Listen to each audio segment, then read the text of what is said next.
Om Swastiastu. Om Wignamastu. Namo Buddhaya.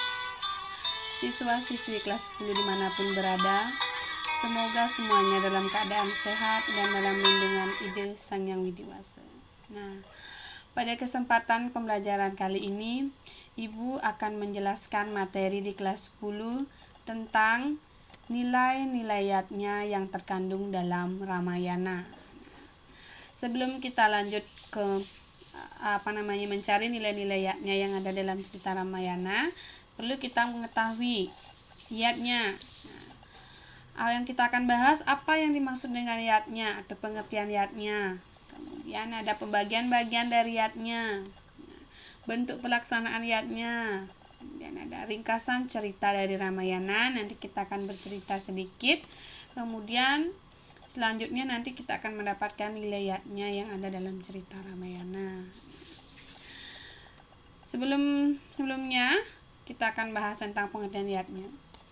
Secara etimologi kata, yatnya berasal dari kata yaj yang artinya memuja atau memberi pengorbanan atau menjadikan suci. Yatnya merupakan suatu perbuatan atau kegiatan yang dilakukan dengan penuh keikhlasan untuk melakukan persembahan kepada Ide Sang Yang Widiwasa atau Tuhan Yang Maha Esa, yang pada pelaksanaan di dalamnya mengandung unsur karya atau perbuatan, sreya tulus ikhlas, budi kesadaran, dan bakti atau persembahan. Sehingga arti yatnya yang sebenarnya itu adalah pengorbanan atau persembahan secara tulus ikhlas. Nah, sehingga yatnya ini memiliki pengertian yang sangat luas sekali, anak-anak. Jadi yatnya, apakah piodalan juga termasuk yatnya, Ibu? Nah, secara umum di masyarakat piodalan juga adalah dan merupakan yatnya. Menolong orang lain juga adalah bentuk dari yatnya. Nah, kemudian yang latar belakang dari pelaksanaan yatnya atau adalah trirena. Pancayatnya ini muncul dari adanya trirena. Yang kita ketahui trirena itu adalah merupakan hutang yang kita sudah bawa dari sejak lahir. Nah, adapun bagian-bagiannya itu ada Dewarna, Resirena, dan Pitrarena. Nah, dari Dewarna ini menimbulkan Dewayatnya dan Butayatnya. Kemudian dari Resirena ini menimbulkan Resiyatnya, dan Pitrayatnya ini menimbulkan Pitrayatnya dan Manusiatnya. Nah, selanjutnya kita akan membahas tentang Pancayatnya. Nah, tentu anak-anak sudah memahami ini baik dari sekolah dasar maupun dari tingkat SMP. Nah, Pancayatnya adalah 5 bentuk pengorbanan yang tulus ikhlas kepada Ide Sang Yang Widiwasa, yang terdiri dari Dewayatnya, Resiyatnya, Manusayatnya, atau Pitrayatnya, dan Butayatnya. Nah, tentu penerapannya dalam kehidupan kita sehari-hari sudah anak-anak implementasikan. Seperti Dewayatnya adalah yatnya kepada para dewa, misalnya contohnya seperti sembahyang. Kemudian Resiyatnya adalah kepada para resi. Manusayatnya adalah yatnya atau korban suci kepada sesama manusia. Misalnya contohnya kita melaksanakan upacara manusayatnya, yaitu potong gigi, pawiwahan. Kemudian ada Pitrayatnya kepada para leluhur. Kemudian ada Butayatnya kepada para Buddha. Nah, kemudian kita akan membahas tentang kualifikasi yatnya atau pengelompokan yatnya berdasarkan waktu pelaksanaannya, kuantitas yatnya, dan bagaimana kualitas yatnya. Berdasarkan waktu pelaksanaannya, yatnya dapat dibedakan menjadi nitya yatnya yang dilakukan setiap hari, misalnya seperti Mesaiban, misalnya. Kemudian ada Naibetika yatnya adalah yatnya yang dilakukan pada waktu-waktu tertentu, misalnya galungan. Ya, ini adalah berdasarkan wuku. Kemudian sasih, contohnya sebenarnya nyepi, pada sasi kesangen dan ciwolatri pada sasi kepitu. Kemudian berdasarkan kuantitasnya atau kemampuan kita, yatnya ini dapat dibagi menjadi 3, yaitu niste, madya, utama. Nah, di sini Ibu ingin menanamkan sejak dini kepada kalian agar kita mampu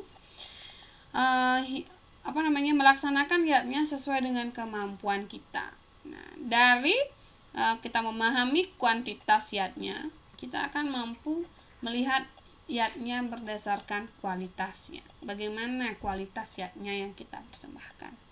Kemudian ada tingkat kualitasnya itu apakah tamasika Raja Sika atau Satwika. Nah, selanjutnya kita akan bicara tentang cerita Ramayana.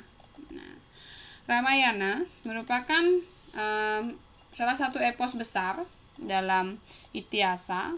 Jadi Ramayana ini selain Mahabharata, Ramayana merupakan kelompok dari Upaweda, yaitu kelompok dari Itiasa.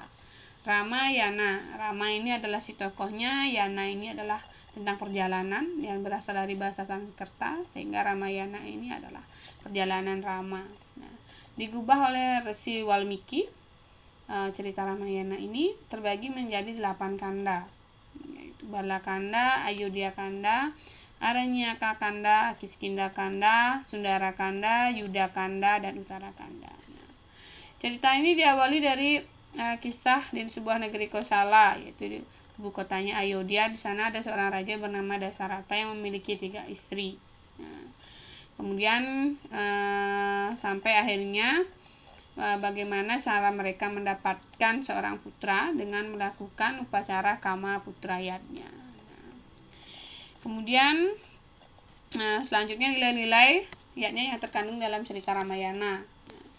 Kisah Ramayananya ini tentu bisa dapat kita ambil nilai-nilainya seperti kesetiaan, pengorbanan, nilai pendidikan yang banyak kita dapat ambil dalam cerita Ramayana. Nah, salah satu contoh dalam pelaksanaan Homa Yajna dalam Agnihotra yang dilaksanakan pada saat upacara penyucian atau perantara para dewa Agni di dalam cerita Ramayana. Nah, juga dalam Manusia Yajna, contohnya pada saat pernikahan dari Rama dan Sita. Nah, kemudian dalam Resi Yajna, Agastya Parva disebutkan misalnya mengarahkan ke pujian Ring Pandeta. Jadi artinya Resi Yajna adalah berbakti kepada para pendeta, dan bagaimana si Rama ini sangat berbakti kepada para resi dapat dijumpai pada beberapa bagian di mana para tokoh dalam alur ceritanya sangat menghormati para resi. Nah, kemudian Pitra Yajna, di mana Laksmana dan Sita mau menerima perintah dari Raja Dasarata untuk pergi ke hutan meninggalkan kekuasaan di negara Ayodhya. Nah, baik, itu Ibu harapkan anak-anak kembali membaca cerita Ramayananya lebih lengkap lagi karena kita keterbatasan waktu, dan mencari nilai-nilai yajna yang ada dalam cerita Ramayana itu lebih lengkap kembali. Nah, sekian penjelasan dari Ibu. Ibu akhiri dengan Parama Santi. Om Santi Santi.